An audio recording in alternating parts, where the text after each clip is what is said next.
I bet you didn't know this कि जो bioethics है और कम्युनिटी मेडिसिन के एमसीक्यूज आते हैं, बायोस्टैट्स के एमसीक्यूज आते हैं एफसीपीएस में, वो आप यहाँ फर्स्ट एड से रिवीजन कर सकते हैं। मैं इस वीडियो में आपको वो टॉपिक्स बताऊंगा जहाँ से ये एमसीक्यूज आए हुए हैं, आप यहाँ से रिवीजन करें। आई एम 90% श्योर कि आपके 90% एमसीक्यू जो भी 3-4 आएंगे वो आप इजीली पिक कर लेंगे। ठीक है। सबसे पहले जो मशहूर ज़माना जो स्टडीज हैं, कोहॉर्ट स्टडीज और केस कंट्रोल स्टडी, तो ये यहाँ से आप पढ़ लें। मैं सिर्फ आपको हाईलाइट कर दूंगा टॉपिक्स, एक्सप्लेन मैं नहीं करने वाला। ठीक है।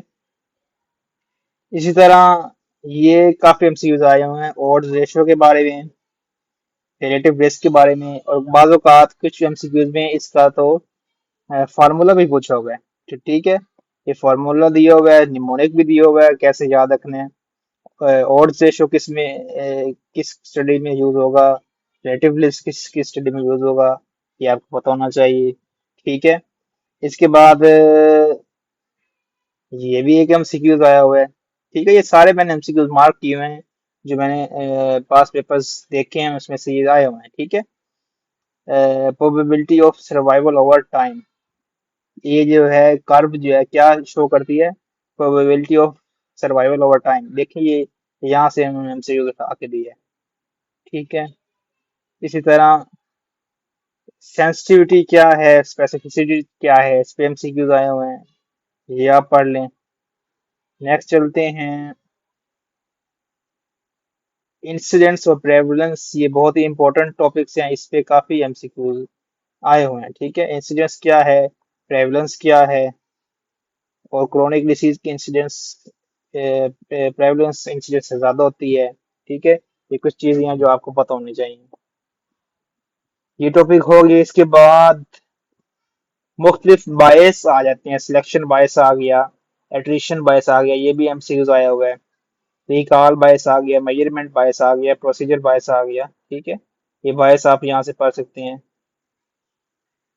और इसी तरह कॉन्फाउंडिंग छोड़ें, आगे चलें।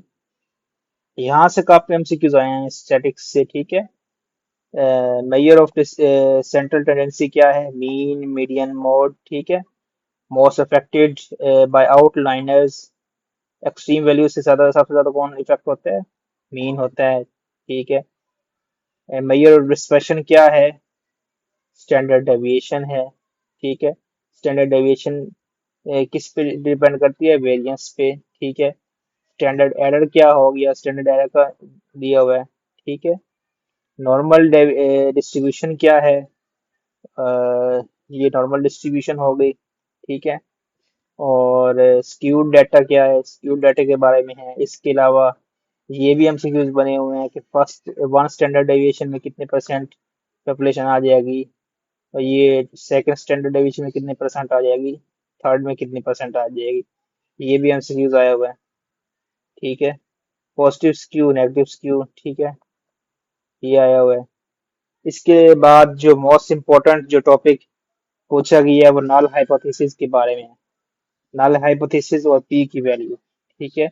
पी की वैल्यू अगर प्रोबेबिलिटी है अगर लेस देन 0.05 है तो तभी वो स्टेटिस्टिकली सिग्निफिकेंट होगी। ठीक है। नल हाइपोथेसिस क्या है, कब रिजेक्ट होगा, कब इसको एक्सेप्ट करेंगे। ठीक है। इसी तरह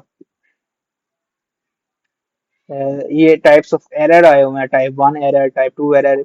ये जो जे कैट के एग्जाम है उसमें भी ये आया हुआ था। ठीक है। टाइप 1 टाइप 2 एरर, ये हो गया। इसके बाद कॉन्फिडेंस इंटरवल के बारे में उन्होंने पूछा हुआ है। ठीक है। कॉन्फिडेंस इंटरवल हो गया। इसके बाद टी टेस्ट के बारे में एमसीक्यूज आए हुए हैं, टी स्क्वायर के बारे में। टी टेस्ट क्या है, mean of two groups. T square क्या है, कैटेगोरिकल डाटा को हम करेंगे। ठीक है। ये सारा एक्सप्लेन किया हुआ है। ठीक है। इसके अलावा बायोएथिक्स आ गए, इसके सारे प्रिंसिपल्स आ गए, कम्युनिकेशन स्किल्स आ गए। हाँ, ये डिसीज प्रिवेंशन जो है what is primary prevention, secondary prevention, tertiary prevention, quaternary prevention. ये प्रिवेंशन के बारे में आपने पढ़ लेना है, इसमें से भी अक्सर एमसीक्यूज आ जाते हैं, ये प्रिवेंशन क्या है।